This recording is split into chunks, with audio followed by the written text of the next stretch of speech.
Welcome to Business and Human Rights with Rachelle. I've worked in the intersection of business and human rights for nearly 3 decades, and I'm using this podcast to bring you relevant weekly news and in-depth discussion of critical issues. My focus has been the global supply chain across sectors like agriculture, manufacturing, and extractives. I've done fieldwork in over 100 countries and hope to bring my insight and experience as a practitioner to this podcast. Thanks for joining me. It's March 13th, 2023, and here is the highlight of recent news. President Biden is expected to exercise his first veto to protect ESG investment considerations in retirement plans. This comes after the U.S. Senate voted to block a Labor Department rule meant to correct a Trump-era limitation requiring investment managers to consider only financial factors in their decisions. Supporters of the rule have noted that concerns about climate change and treatment of workers are legitimate financial issues for investment managers to weigh. A new study released by the Ethical Trading Initiative found that the percent of women working in the garment sector in Bangladesh has declined from its peak at 80% in the 1980s down to 54% today. An overwhelming majority of workers surveyed reported leaving the sector due to working conditions, including harassment, violence, long work hours, and low salaries, as well as challenges with childcare, maternal discrimination, and lack of support in balancing work and home responsibilities. A group of 20 unions filed a complaint with the OECD National Contact Point in the United States against Nike. The complaint maintains that workers in the Nike global supply chain, quote, experienced layoffs and terminations, arbitrary pay cuts, unpaid wages for hours worked, and gender discrimination at an unprecedented scale, end quote. They also alleged that the company contributed to negative conditions for garment workers without remedying them, as required under the OECD guidelines for responsible business conduct. Labor groups stated that garment workers are owed millions of dollars in wage claims going back to the start of the pandemic, when brands, including Nike, canceled orders with suppliers en masse.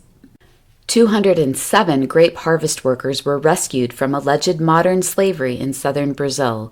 Workers reported being deceived by promises of high salaries, accommodation, and free meals in exchange for temporary work at vineyards in one of Brazil's major wine-producing regions. Police found hundreds of workers living in squalor and working in forced labor conditions. The workers were hired by companies subcontracted by 3 prominent winemakers who said they had no knowledge of the situation. The company in charge of hiring the workforce and for whom the workers actually worked is being investigated for human trafficking and slave labor.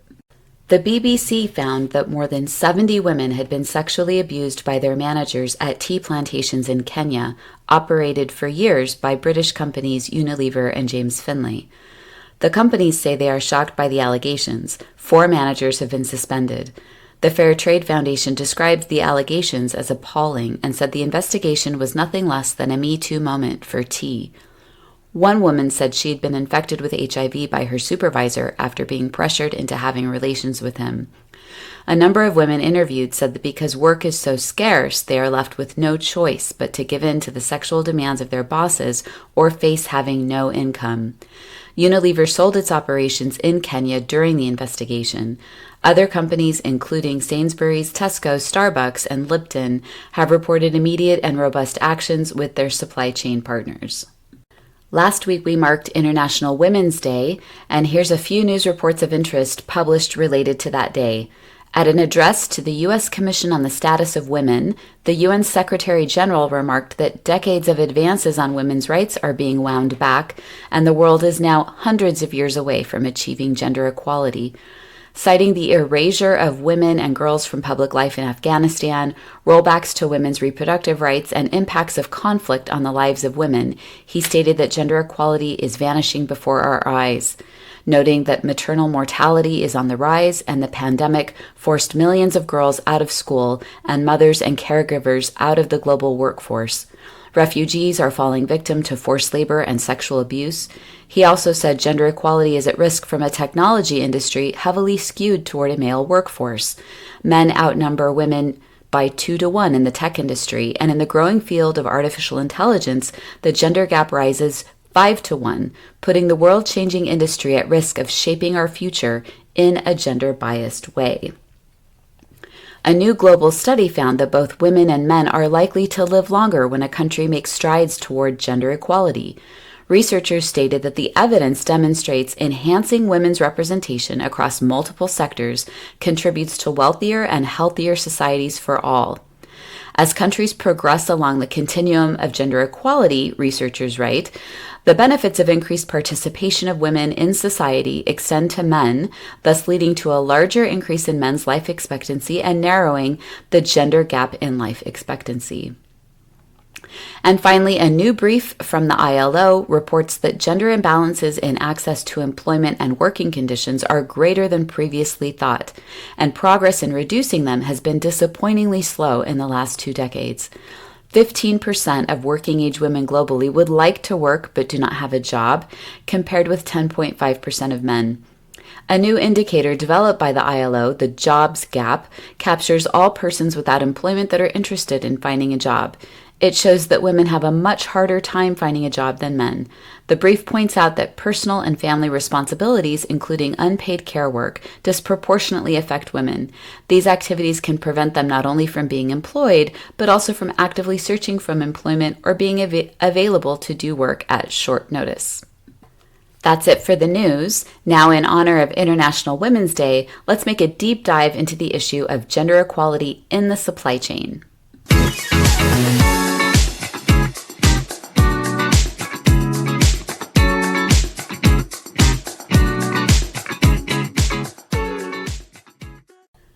To get started, I want to frame this discussion around an amazing book, Invisible Women, Data Bias in a World Designed for Men by Caroline Criado Perez.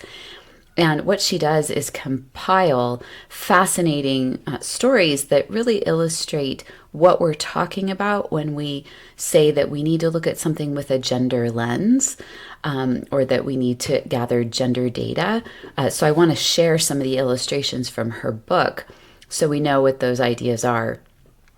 For example, some of the ones that stood out the most to me in her book, did you know the standard office temperature was developed in the 1960s based on the metabolic resting rate of the average man? So today's offices are an average of 5 degrees too cold for a woman. In a similar vein, most personal protective equipment is based on the size and characteristics of male populations from Europe and the US. So some employers think when it comes to female workers, all they need to do to comply is buy smaller sizes of PPE. But there are differences in measurements of chests, hips, and thighs that affect the way, for example, safety harnesses fit. A standard U.S. male face shape for dust, hazard, and eye masks means they don't fit most women or even many Black and minority ethnic men. So poor fitting PPE can be fatal, and especially when it comes to things like female police officers who are using body armor that hasn't been made to accommodate their breasts. So what we start to see from these accumulating examples is that when women are not in mind as safety provisions, for example, because those were the most compelling examples to me, when they aren't kept in mind for the development of those protective equipment or even things like comfort in an office, then by default, the things that have been developed are not suitable for them. And that's half the population. A final powerful example from her book, she tells us it wasn't until 2011 that the United States started using a female crash test dummy to test car safety. And furthermore, in the EU, which they're often ahead of the US in some of these things, but a researcher reported in 2018 that female dummies were not required for crash tests, and the law specified a male dummy should be used. One test that did require a female dummy only mandated that it be placed in the passenger seat for the test. So is it any wonder that a woman involved in a car crash is 47% more likely to be seriously injured and 17% more likely to die than a man when all the safety testing has not been done around the physical needs and characteristics of a woman?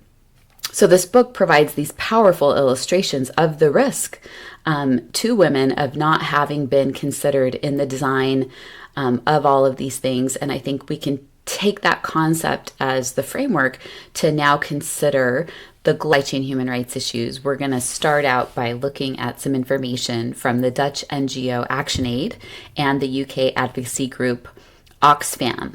And one thing that ActionAid tells us off the bat is that the adverse impacts of corporate human rights and environmental violations are not gender neutral. And this is a really powerful idea that when we think about these impacts to communities, to people, we might think, for example, well, maybe there's differential impacts to children versus adults, which is true. But there are also gender-specific impacts. And some of the examples that ActionAid shares are when there is water pollution, for example, women have to travel farther to collect water. And if children fall ill due to that polluted water, then women's work for care and the domestic work increases and can impact other responsibilities that they have. They also go on to state that entrenched gender inequalities and patriarchal norms mean women are overrepresented in export-oriented manufacturing and the agri-food sector, both of which are characterized by very poor working conditions in many countries around the world. And finally, women are also more vulnerable to land grabbing, as they're often not allowed in many countries to legally own land, even though as agricultural workers, they produce much of the food consumed in developing countries. Now, turning to Oxfam, Oxfam looked in particular at some real employment indicators related to supply chain employment, and they found structural employment barriers showing that women earned lower wages than men. They're less likely to be permanent workers, and there's a clear gender division in the allocation of jobs where women usually end up in the lowest paid jobs doing precarious work. They shared some examples in this study. For example, in Brazil, coffee plantations, they found the women workers were more highly educated than men, but they still mostly did just field work and earned less than men. Looking at Thailand, they found women seafood processing workers were paid by the amount of work completed, which we sometimes call piecework, whereas male workers, who were also slower in their production pace, were paid on steady monthly salaries with health benefits that women didn't have access to. So the fact that women are less likely to be permanent workers in these kind of secure jobs and receive these additional benefits, things like insurance and sick leave, makes them more vulnerable to shocks, just like the shocks that hit the world during the COVID pandemic. And so what we've seen now looking back at the pandemic is that women have greater difficulty accessing jobs, and part of that is due to gender stereotypes where men are seen as the principal breadwinners and women as caregivers, so priority goes to giving men the stable employment over women. Oxfam illustrates this by referring to women on tea plantations in Assam, India, where they lost an average of 45 days work during COVID lockdown compared to men who lost about 33 days of work. So looking at kind of all of the implications of these studies, we're seeing that economic inequality exacerbates social inequalities. So this precarious, low-paid work can also then lead to women being trapped in violent relationships, or it can worsen health inequalities. Just having these unequal conditions leaves women in more vulnerable positions and less able to live independent lives. According to the ILO, more than half of people in forced labor are women and girls. And so in the workforce, we are seeing women have higher unemployment, underemployment, vulnerable employment, informal employment, and then they're more likely to be in working poverty compared with men. So they have this overrepresentation in this vulnerable and informal type of work. They end up, especially in lower and lower middle income countries.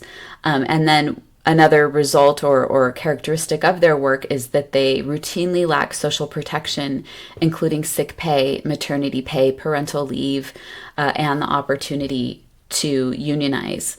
So as we've kind of talked about what is the situation of work in the supply chain for women, we start to see some of the vulnerabilities caused by the way that they work and the types of jobs they have access to. We can start to identify that some of the main problems for society as a whole created by gender inequality include an impact to the economic health of the society, a reduced labor participation by the population. Studies have shown countries will have a smaller national GDP and less resilient workforces because there is less diversity in that workforce. Remember the Bangladesh news story from earlier on? Women in the Bangladesh garment sector are leaving the workforce, and some of the main reasons they're leaving included lack of maternal support. Now, globally, on average, women spend about 3.2 times more hours than men on unpaid care work. Some countries actually write their labor legislation to prohibit night work for women because society expects them to go home from work and take on their second full-time job of household care duties. And yet, often the care structures that were intended to be put in place, including factory-required daycare, maternity leave, breastfeeding breaks, these are not provided as required by the law. Interestingly, in a study of Bangladesh female workers by UK Aid, they noted that the Bangladesh Labor Act requires businesses with more than 40 female employees to offer childcare on site. But what they found is that most women are not using it and prefer to leave their children in the care of relatives. Why is that? If you break it down, what you see is that the factories view this as just simply a matter of compliance and are not actually providing a quality childcare offering. The study notes something that I've also seen in person in Bangladesh, which is very interesting. And it's basically what you might call the factory doing the absolute minimum by designating a storage room as the child care room. So when you're doing the factory tour and you're looking to see how are they fulfilling this legal requirement, well, they have a sign on a storeroom that indicates it's the child care room, and it's not staffed or no one on staff in that moment. And no children are there. Because who would use just a random room that's not actually equipped for the care of children? The Fair Labor Association released a study of their findings that maternity compliance in Bangladesh is low, in part because a lot of female workers didn't know their legal rights for paid maternity leave. And so the factories are not following them. They're not adhering to these requirements to pay maternity leave or to provide these on-site childcare facilities. Why am I sharing these examples? Because I think it's a relevant illustration of the impacts to the workforce when their needs are not considered, even when the needs have been provided for by legislation. But it's not the only type of challenge that women face in the supply chain. From some of the other news, for example, the tea investigation by the BBC, we know that sexual harassment and abuse is a big challenge for women in the supply chain around the world. The pay gap, a lack of provision of legally required benefits, some of which I just talked about in the example of Bangladesh, and also discrimination in general, and specifically discrimination around issues related to reproduction. There has been a very long history of pregnancy testing of female workers in Latin America, especially when they began taking on a lot of the garment production from the United States in the 90s. And that was a very common thing for women to have to bring in evidence that they're menstruating or submit to a pregnancy test. In the mid-90s, there was a big expose around forced abortions taking place in Saipan, which is a U.S. territory, and brands that were sourcing there were confronted with learning about the reality that there were a lot of Chinese workers from the mainland who were brought over into these factories as migrant workers on 2 and 3 year contracts to produce clothing that would be labeled made in the US. And I was part of a team that did an investigation there in the 90s, going around on these late shifts at 10 p.m. and midnight to interview workers as they walked back to their dormitories and try to understand the challenges that they faced in case they became pregnant while they were there as a migrant contract worker. And certainly these are challenges that still exist decades later in the global supply chain. So one final example, because I do want to get on to the topic of gender disaggregated data in the supply chain and why that matters. ActionAid also reported on gender-based violence being widespread in the global supply chain, which again, we just heard about the awful reality of the tea sector in Kenya, and know that they're not alone. But ActionAid reported on a 2019 survey of 200 garment factory workers in Dhaka, so back to Bangladesh. There's just a lot of activity there and a lot of data available, which is really useful to understand the situation. They found 80% of these workers said they'd experienced or witnessed sexual harassment or abuse at work. And 10% said they were currently being subjected to sexual harassment, molestation, or assault in the workplace. They also looked in Cambodia. That's been about 9 years ago since they did that, but they found that garment workers had experienced or witnessed harassment at work, including bullying and sexual harassment. And they made a point in their study that there was this normalization of violence against women in the garment sector, and that it leads to widespread underreporting. Now, this is something that resonates a lot with me because I've done field work where I am talking to women and trying to understand how they're being treated and what they're going through, and they're grappling with the concept of, is what they're experiencing okay? And is it normal within their societal context? And are those things in opposition to each other, where it might be normal in the local context, but that doesn't mean that it's okay?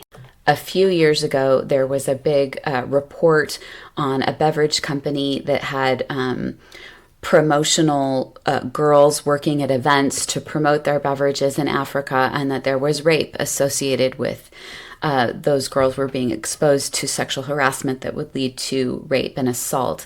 And I ended up on a team looking at the similar activities, but in Latin America, and going across a bunch of different countries in Latin America to understand what was the experience of these young women who had been hired at different sports venues and in shopping malls to interface with the public and promote the product. Now, I've lived and worked in Latin America for a number of years, and it was very interesting just to speak with a whole range of women that had different perceptions over what they were able to handle on their own. Some of them viewed it as a personal strength if they were able to kind of fight off or control inappropriate touching or advances from men that were inappropriate, whereas others did welcome the support and oversight of the company that they were working for in ensuring their safety. There was definitely a cultural element and a level of education in understanding what is okay and what is that normalization. So there is also a real role and obligation for companies to kind of bring in a universal view and value of fighting against the normalization of violence against women in order to correct the underreporting, and then also ensure that there are formal mechanisms available to seek redress for incidents that occur. You might even ask, do companies really need to bother and do anything? What is the real business case? We've kind of talked about the societal case or the case for countries. BSR has created some documents that I'll refer to again shortly, but they make a great summary of this business case that no company can really get ahead if half the population is left behind. And they make the point that if women participated in the economy equally to men, it would add as much as $28 trillion to annual global GDPs, which is equal to the combined GDP of the US and China. They also cite research confirming that companies that are committed to gender equality outperform their peers. And we've already talked a bit about resilience of supply chains. So that resilience is linked with the status of women on these farms and in factories that are manufacturing and developing our products and harvesting our food. We've seen that women make up a majority of the workers in these types of sectors. So it's not hard to imagine that impacts to their health, to their well-being, to their access to opportunity create a losing equation for companies that miss out on their contributions to productivity and efficiency. So ignoring gender gaps and inequities can leave these companies exposed to production and delivery disruptions, to bottlenecks, and general inefficiencies. So there are real business cases out there. So that was a very long lead-in. I admit it was quite a robust buildup of the topic, but I found that even in my sector, in advisory, in business and human rights, that there are practitioners, PhDs that I've had conversations with who aren't really seeing right off what is this benefit of a gender lens? Why am I even being asked to look at this? And so I think that it was worthwhile to kind of lay that groundwork. But what do we do now? Why do we gather gender data in supply chains? So Oxfam has kind of outlined that by gathering gender disaggregated data, then companies along the whole value chain can identify workplace issues that disproportionately impact women. They can understand barriers to women's representation, they can identify where the gender pay gaps are, and they can use this information to support women's access to dignified work and human rights. BSR further reiterates that if management collects workplace data disaggregated by sex, it's then possible to see these differential impacts of workplace policies and practices on male and female workers. Just like the book that I talked about at the beginning, we need to find out what we aren't seeing. How have we overlooked needs that are undermining our efforts to thrive as communities and the business operating as part of the community? I spent the last year working quite a bit in Mexico and Chile with different mines. And at a mine site in Mexico, they told me how they had wanted to tap into the local female workforce, but they were hitting a wall until someone told them, hey, you're busing in your workforce from this village, but there's like a 15-minute gap in between the time that the shuttle to the mine site leaves and the time the school bus leaves. So they figured out that if they would just delay the departure of the work shuttle, it would meet the needs of potential women workers who could then feel empowered to head into work after the kids left for school. Now, if it still doesn't seem like an incredibly big deal, let me just say that there is a consortium of human rights groups and NGO organizations that are petitioning the EU in regards to their corporate sustainability due diligence legislation. Apparently, the draft directive has failed to adequately address the issue of gender and gender equality. And the ask from these organizations is to ensure that this legislation is gender responsive and that it does create the onus and responsibility for corporations as they're carrying out their due diligence, that they do it in a way that does everything that we're talking about, that collects gender disaggregated data, that identifies particular gender specific impacts on women across all sectors and all portions of the value chain. So there is the potential for a real legal impetus to do this, if nothing else. So let's dig into the value around gender disaggregated data. I'm going to focus on one topic, on wages, and see how we can impact that. First of all, having gender disaggregated data related to wages is going to allow you to identify if there is occupational gender segregation. And what that means is probably easiest to illustrate if I talk about a factory, and I'll do a garment factory because that's been a theme running through this. If you're in a garment factory, there's just particular jobs that women are going to have more than men, and they are the lower paying jobs. So if it's a sewing factory, it's going to be the sewing positions, the helper positions, and then the jobs that pay more, things like pressing and packing, those are going to go to men, and women would rarely even be considered for those jobs because off the bat they're just considered too delicate, not strong enough, just not a good match. So there's not even a chance for a woman who wants to take it on in order to earn more money to even do so, because she simply won't be considered for that work. So looking at that data is going to help you identify if those kind of social or cultural norms have enforced an occupational gender barrier in the workplace, so that you can begin to address that through training, through goal setting, and outreach into the community in order to impact those ideas. I had a great experience with this last year in Mexico. I was in just a beautiful area of the country, and it was very remote, and there was just a small village near this mine, and the mine was the best employer in town. They offered so many benefits. People loved working there. It was the job to have if you wanted to work in the area. For stability, for benefits, for flexibility, it offered a lot, making it attractive to men and women. The problem was there was a superstition in that community that having a woman at the mine meant that there would be an accident. So the company had their work cut out for them. They had to work within and without, so within the company and then out in the broader community, to counter the superstition and create a welcoming environment for female employees, and they achieved that. And so when I was there, I was able to speak with a number of women, and privately and independently from each other, so many of them told me the same thing. They said, "The mine is so beautiful." And I mean, honestly, it was weirdly a very beautiful mine, but they really loved their work, and they had the opportunity to work there because of the work, the effort that the company undertook to create a space for them to come into the workforce.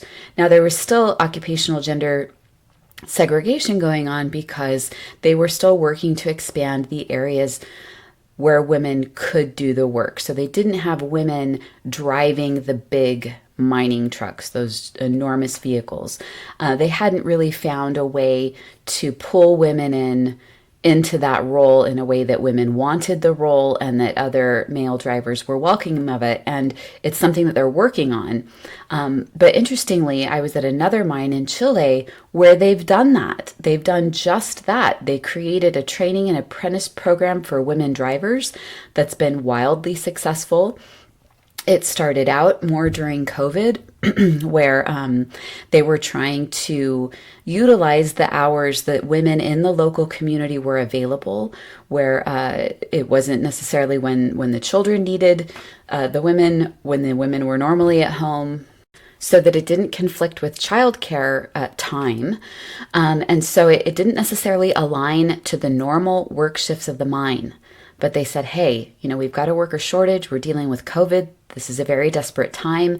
Let's try to work on a program where we're training these women just to come in as relief shift coverage. So during times that the shifts were changing, they had trained people, they increased flexibility. And then they found eventually that women were able to take on a more normal shift or create an additional shift that would be more targeted to the hours that these women were willing to work. And so they were able to overcome that occupational gender segregation in a way that benefited the company and the community. Another thing that you can do with gender disaggregated data around wages is to identify if there are wage gaps. So we just talked about that in these occupations, there are specific jobs that are lower paid, and there are jobs that are higher paid that women often don't have access to. But one of the things that we're asked to think about through the ILO conventions on pay is if there is equal pay for work of equal value. Now, I know a lot of us are used to thinking equal pay for equal work, and that's actually not what the ILO convention provides for. It's equal pay for work of equal value. What does that mean? It means that different jobs that contribute to the production of a product or the harvesting of a crop may have the same value even though they are different work. And as such, they should be compensated at the same rate. For example, if we're thinking about agriculture, we might look at corn as a crop and think about some of the activities that are involved in planting, growing, fertilizing, and harvesting the corn. Those are all different activities. They can be broken down into subtasks as well. And what you want to do is try to understand how does each of those things contribute to the end product, which is the corn itself. Harvesting is not the only activity taking place. Preparing the ground for seeding, actually doing the seeding, that's all critical to the production of the corn. The ILO has some tools available on this type of task value evaluation. And I can help you locate those if that's something that you're interested in. So a final question I will throw out there related to wages. What are we doing with this gender disaggregated wage data? Well, we might consider, are the women even being paid? And that might sound strange, but especially in family work, and this definitely happens a lot in agriculture, but it's not limited to agriculture. It can occur in artisanal mining, especially a lot of informal sectors that are adjacent to the work that we find in global value chains. If the family work is taking place, it's very common that the pay only goes to the man, and the labor of other people in the family, the wife and the children, is just considered a part of his work. And so it's not uncommon in those scenarios to find, for example, we could talk about the sugar sector where there could be a family harvesting and bundling bundles of sugar cane for transport. So they're cutting the cane, they're carrying it over to a pile, it's being tied up into a bundle, and the bundle's being put on a truck. And that family might be paid for the total weight of everything that they've contributed, and that pay is going to go into one paycheck that's going to go to the man. So once a company has taken these steps and gathered some of this data and started to identify areas where improvements would be important, what can they do? There's a number of frameworks out there. One actually comes from the U.S. State Department, and it's built on the OECD guidance for responsible companies that makes some recommendations. There's one from ActionAid, and there's another from Oxfam, and I'm going to pull from the Oxfam one in particular because I like it, but if you're interested in any of the other ones, drop me a note and I can share that with you. Basically, you're wanting to look at this from a human rights lens, and that relates to the OECD due diligence in general. Where are the human rights risks? And then what is your plan to mitigate those risks? But when it comes time to consider your gender policy, you want to track and publish this gender disaggregated data in your high-risk supply chains, including on wages. You want to work toward meaningful progress in closing the gender pay gap in some of these high-risk supply chains, so focus on a few and start making deep progress. Conduct and publish human rights impact assessments that use a gender lens, understand issues of gender discrimination and formulate action plans to tackle them, provide incentives for fairer pay and more secure employment for women, remove barriers for women to be represented and support their ability to join trade unions.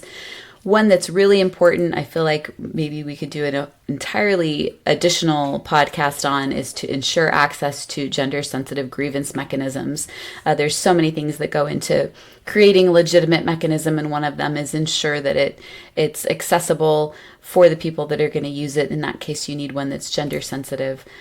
So all of these are things that can contribute to the action planning once you are gathering this data. And that's a wrap on our deep dive into gender equality in the supply chain with a focus on gender disaggregated data. If you enjoyed the podcast, please subscribe so you can catch me every week, and check out my feed on Instagram and TikTok for more content. Until next time, have a great week.